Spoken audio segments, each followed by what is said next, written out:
Hi again, racing fans. Yes, Chuckwagon season would be normally underway just about this time of year. As a matter of fact, two of the early race meets had already been in the books. That would be the Grand Prairie Stampede, which takes place the last week in May and maybe the first couple of days into June, depending on the calendar that year. Then they move on to Prairie Land Park in Saskatoon, and they will have completed racing there already. En route, that's where they'll be as we are broadcasting this show from the third week of the WPCA's tour of events, and they'll be headed to Medicine Hat. It is a 4-day show, and what's different in Medicine Hat is that it is a shorter track. Traditionally, the Chuckwagon guys like to run on about a 5/8 of a mile track, the Calgary Stampede being slightly shorter than that, and some of them just ever so slightly longer than that. But any longer than that is too much for the great big 1,325-pound wagons. So the Chuckwagon guys are headed to Medicine Hat, where they actually run for 4 days on a half-mile track, and it means only 3 wagons in each of the heats. So they downsize things to make it as safe as possible for the outriders and for the Chuckwagon drivers and for the fans that are there as well. It means 12 heats instead of 9. Now, in the opening show, the Grand Prairie Stampede 1 year ago, it all went to Luc Tournier. What a thrilling finish in that Dash for Cash with $50,000 at the Grand Prairie Stampede. We moved on to Saskatoon, and a little bit of a surprise with weather. And yeah, we all know what weather can be like in May and June in Western Canada, and we did get some of that moisture. It wound up Chance Vegan, a Grand Prairie native, who ran with his dad, Mike Vegan, and of course his grandfather, Ralph Vegan, for many, many years. And Chance Vegan wins the second tour stop in Saskatoon at Prairie Land Park. So as we're talking today, we're heading to Medicine Hat and getting ready for what would be round number 3. Unfortunately, COVID has changed all of that this year, and a lot of the drivers and outriders are busy seeding or doing some other work around their ranches, and some of them have taken on some trucking jobs or are just waiting for an opportunity to go to work. There will be no official WPCA racing this year. But interestingly enough, there are 2 other Chuckwagon circuits that use the full-size wagons. That's 1,325 pounds, including the weight of the driver. Canadian Pro Chuckwagon Association also having to cancel their season, and the Western Chuckwagon Association. As we look back on a year of Chuckwagon racing, they are working and trying to make their way up the ranks within their own organization. The Western Chuckwagon Association primarily runs out of the Grand Prairie northwestern part of Alberta and the northeastern part of British Columbia. So they have places like Chetwynd and Grand Prairie and on their schedule. Even Dawson Creek, Fort St. John, those are some of the tour stops for the Western Association.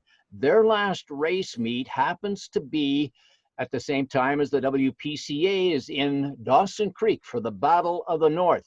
Interestingly enough, when that's all over, the WA guys, the Western Chuckwagon Association, start to dismantle and get ready for their winter career options. Some go to help with the crops in the fall, and others take on truck driving jobs or working in the oil patch, whatever works for them. Well, there's a very young Chuckwagon driver by the name of Dayton Sutherland. And if you think you know that name, Sutherland, yes, you can trace that all the way back to the king, Kelly Sutherland. 12 times champ of the world and 12 times the Calgary Stampede's Rangeland Derby champion. That is his grandson. And of course, his son, Mark's boy. Well, last year when he finished up at the Western Association, we desperately needed one more driver to round things out for the World Pro Chuckwagon Association races. And it wasn't their final meet, but at the final qualifying meet. That took place in Rocky Mountain House. And wouldn't you know it, Dayton Sutherland got invited to come to Rocky Mountain House and run in place of an injured driver at the end of the season. As it turns out, Dayton Sutherland wins the entire show. So not only a thrill for the young 21, 22-year-old Chuckwagon driver, but what a great feather in his hat. And that's, of course, the tradition of the Sutherland family, including Kelly, who's always been known for the feather in his hat. But this was truly a feather in young Dayton's hat.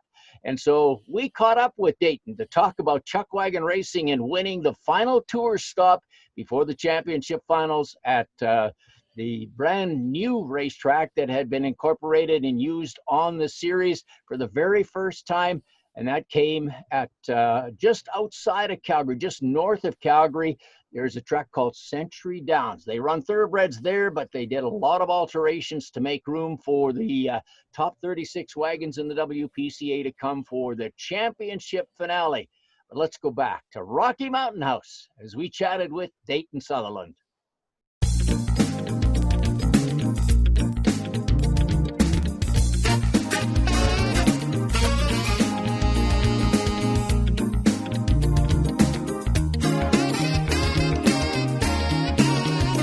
Hello, everyone, from Rocky Mountain House, Alberta, Canada. We have just concluded another edition of the Battle of the Rockies, a Chuckwagon championship that took 4 days to decide a winner.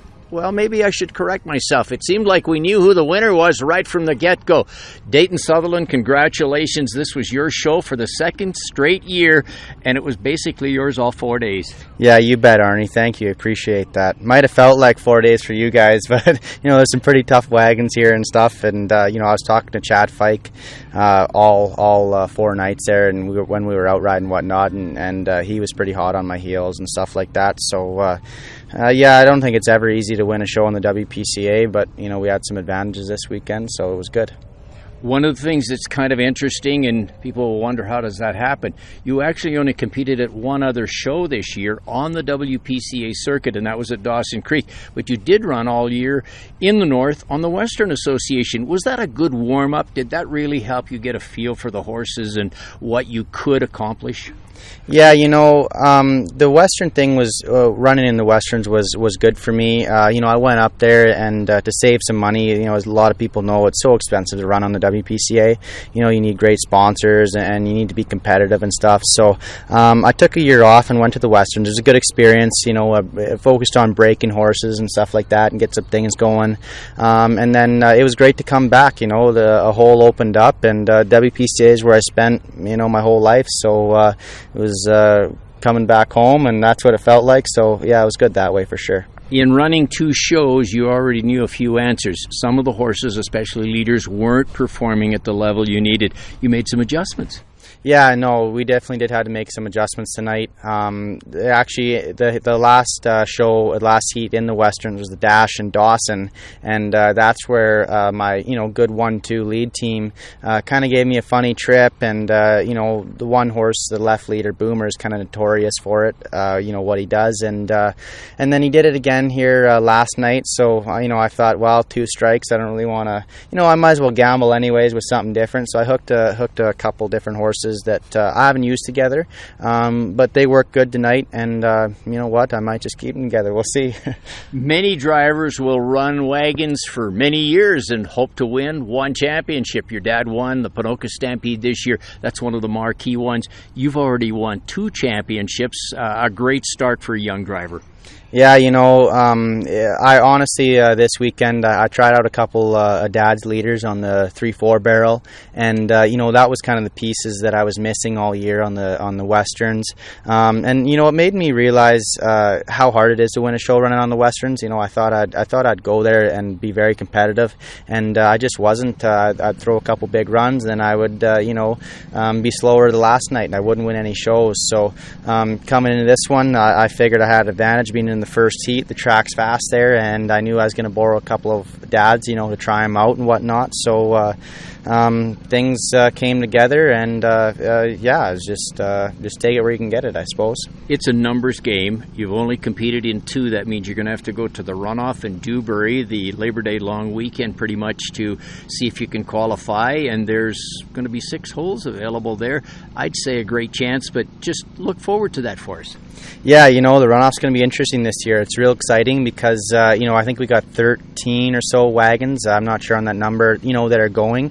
And that hasn't happened for the WPCA in a long time. So it's great to hear that, the sport's getting a little bit more competitive again, and some more guys are, coming up and wanting to be wagon drivers and whatnot. So, who knows who's going to make the runoff, but that's what's so exciting. So I hope people come out and watch, and, we'll see what happens in Dewberry.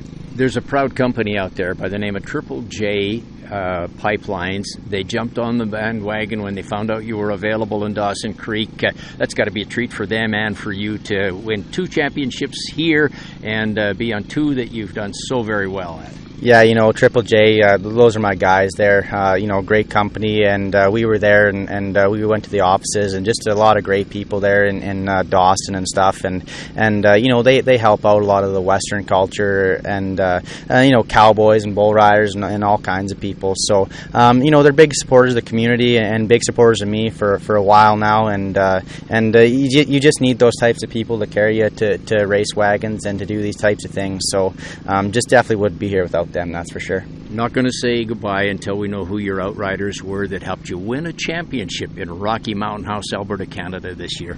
Yeah, Rory Jarvis and Brendan Nolan. Rory's been riding for me since day one, and he actually pretty much taught me how to outride. So, it's fun riding with him again. And then Brendan, we're buddies and stuff. We're the same age. So, those guys did super job all night. Brendan actually picked up a knock barrel the first or second night, I think. So, things come close. But, it was definitely good to have those guys behind me. Felt confident for sure. A great start to what's going to be a great career, I'm sure, for Dayton Sutherland, the champion at Rocky Mountain House, Alberta, Canada for 2019.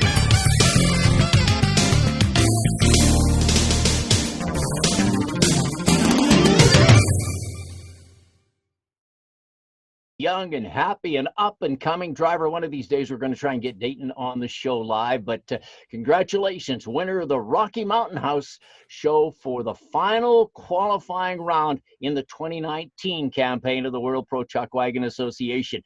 It was off now to Century Downs and the first ever WPCA World Finals, big $50,000 cash dash.